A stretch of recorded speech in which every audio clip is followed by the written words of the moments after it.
After spending 3+ months on Louisville's campus as a freshman member of the basketball team, the former McDonald's All-American was withheld from team activities when the FBI news broke. Bowen withdrew from classes after the first semester and transferred to South Carolina, where he continued working out but was held out from games. He later withdrew from South Carolina and entered the NBA draft pool in the spring.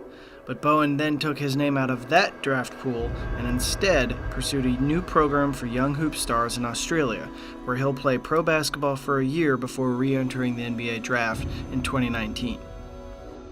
The former Louisville assistant, believed to have said he and other schemers involved in the college hoop scandal have to be careful because of the Cards being on probation. Fair was fired by U of L in the fall of 2017. He has not been named in court documents. Fair, a former prep and AAU coach, resurfaced in the spring of 2018 as an AAU coach back with his old program in Florida. Put on administrative leave the day after the FBI announced its investigation into college basketball, Rick Pitino was fired by Louisville 3 weeks later. Since then, the Hall of Fame coach has written a book and appeared in many interviews, and he also plans to start a podcast.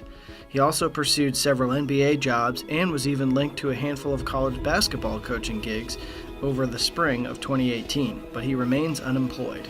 After his book came out in early September, Pitino suggested he is done coaching.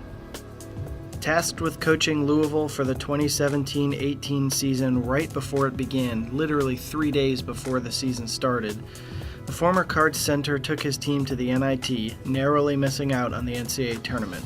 Padgett's contract as interim coach ran through September, but he has been looking for coaching jobs as either an assistant or a head coach since April. Suspended after the news broke in September and held out of the team facility, Johnson was eventually dismissed as Louisville's associate head coach. He was quiet through the entire process and stayed out of the public eye during the season, but he later landed an assistant coaching job at LaSalle in Philadelphia.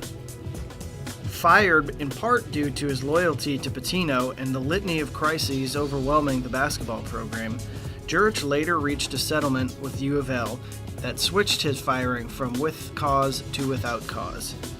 The 62-year-old former athletics director has been linked to several other AD jobs over the past year, but he remains out of the business.